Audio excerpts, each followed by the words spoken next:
it all started right here, number 28 Nickel Street. It's where I started my drug use, and I ended up buying the house so I didn't have to go too far to get my drugs. And it was crazy, crazy. It never ended. Right here at this house right here. This is where I got high. Open the door and get out. And this is where it all happened, right here. First floor, right here. From 1980 to 1987, I lived here, and I got high here every single day. I ended up buying the house so I didn't have to go anywhere else. I bought this house for $24,000, and I sold it for $75,000, and blew every single penny within 2 months of this whole house gone on drugs because I couldn't do it anymore. And then from there, it kept getting worse to where I would go to the other parts of the streets, and then I couldn't get it anywhere, so I'd end up in Lawrence. I'd be leaving now because nothing was on Nickel Street, and I would go down to Winter Street, and I would head to either Bannon Spa, or I would go to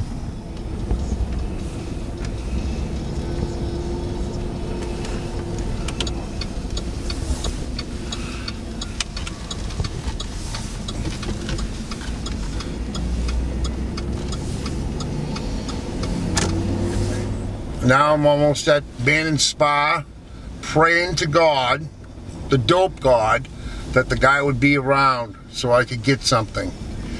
And usually I'd have to wait hours upon hours, you know, and I would get sicker and sicker. I would end up going down to RG's pub to get what I needed down there, and if it wasn't opened, or if the guy wasn't there, I would head straight down to my favorite city of all cities in the country at the time, Lawrence, Massachusetts.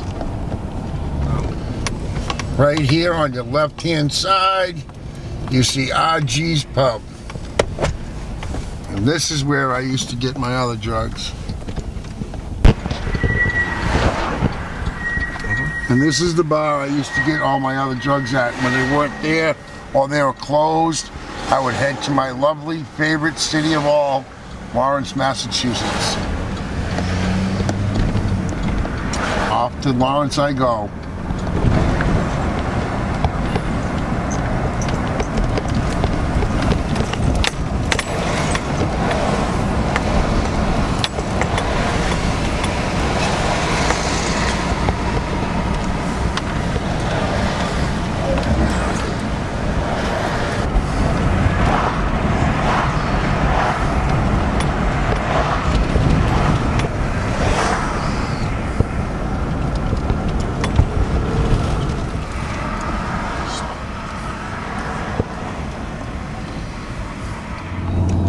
This was my daily grind from 1981 to the early 90s, actually mid-90s.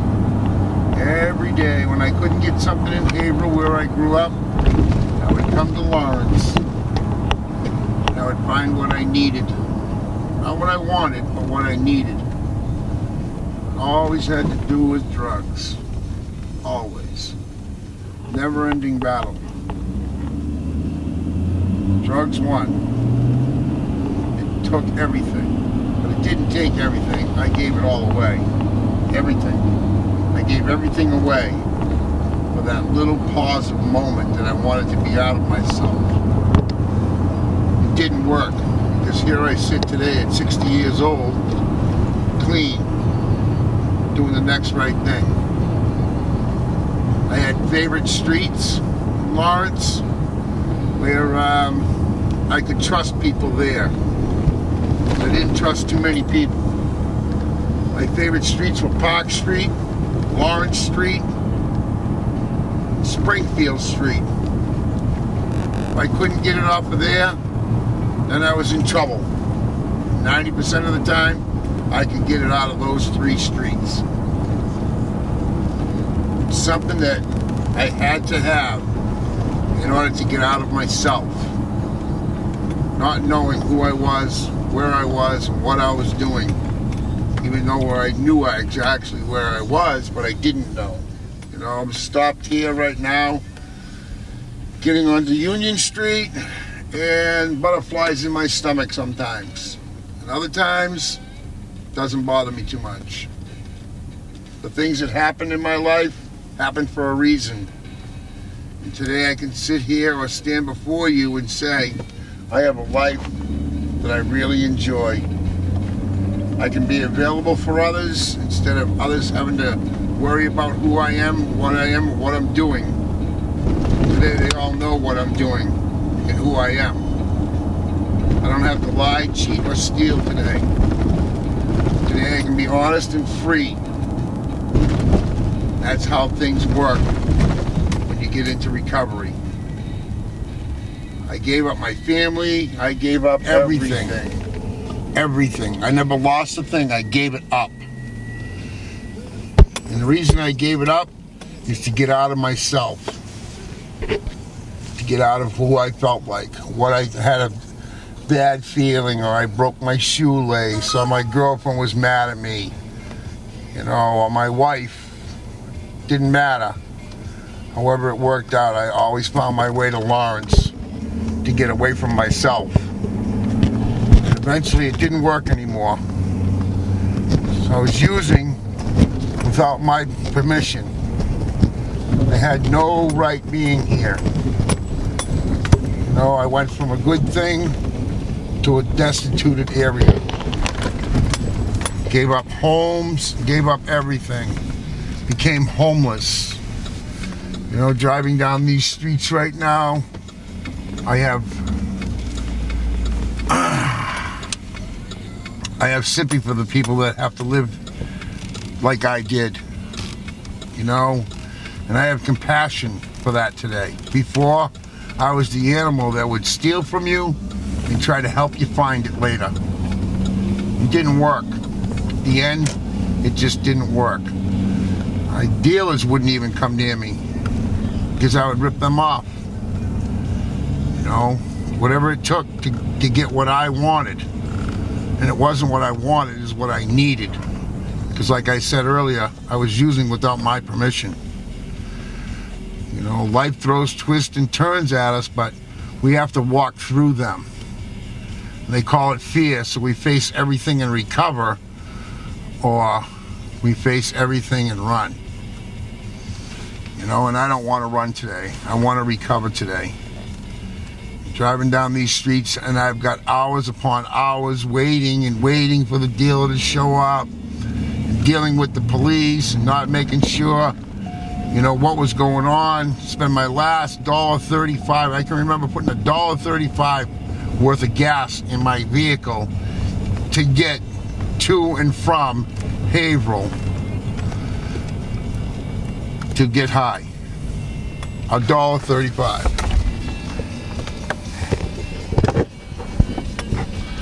Now, today I can sit here and be, you know, who I am today. You know, I come into Lawrence to do recovery. I come into Lawrence to speak to the kids so they don't have to do what I did, because I've already done it for them. I come into Lawrence to see friends, true friends.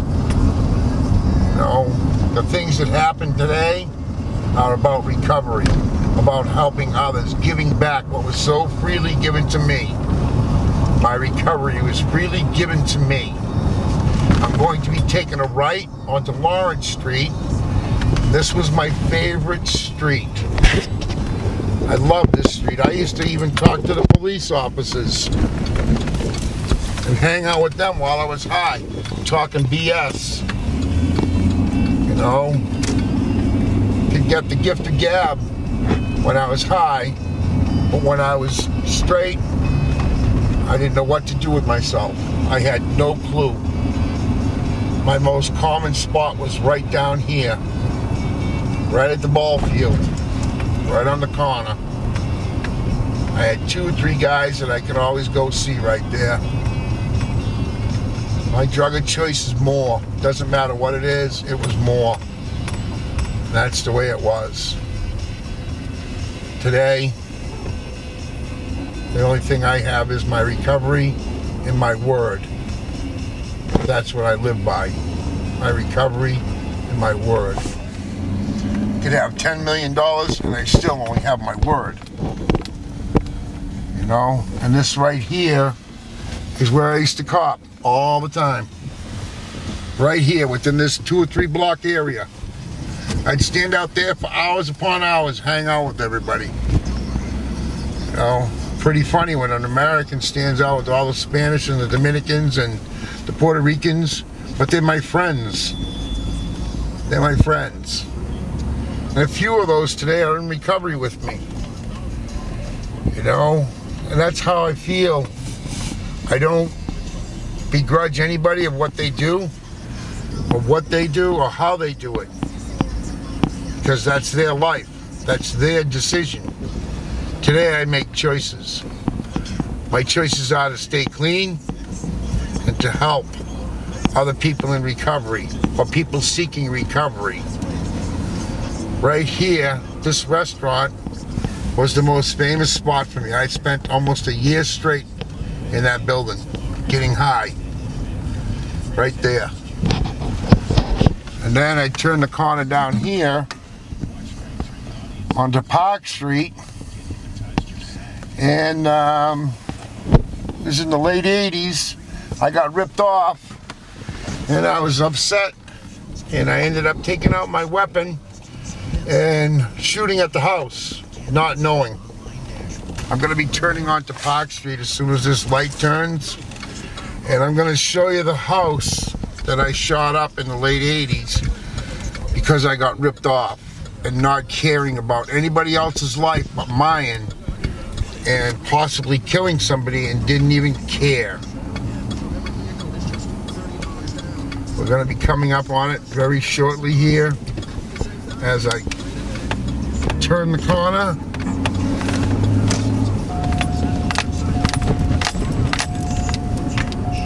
This house right here,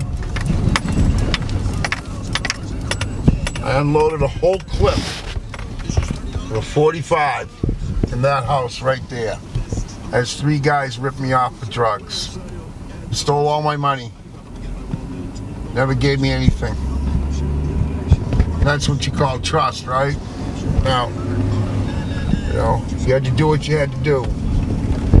And then we'd come down here a little further, and back in the 80s, early 90s, there was a house over here on the corner, and you could walk in one door and walk out the other door and get whatever you needed. Whatever it was you wanted, you could get. And that's this house right here on the right-hand side. And hopefully it's turned around because it's a different color today. It used to be completely red. And it's just, see, today I have patience and tolerance for arrogant people because they don't even know, have no clue. He's got, you know, his reverse lights on and dealing with all this stuff, and he's smiling. He thinks he's funny. But I don't think it's funny. That's the way he is. This house stopped. This house right here, 227 Park. And we used to turn the corner and walk out the other door. Right there. We couldn't get it there, we'd sit over here and wait for drug dealers to come by the package store to get it. Hours upon end. Or we go down here to where the old school is, the new school is. The funny thing is, I tore down all those buildings where that school sits. And I used to get high in some of those trap houses before I tore them down. And I used to pay a kid $5 an hour so nobody would damage the stuff while we were gone. So he would get $50 a night for Spruce Street security. Because Spruce Street was one of the biggest streets in the late 80s and 90s to get anything you wanted. And then they tore them all down and put this beautiful school up. And that was my life for almost 10 years straight.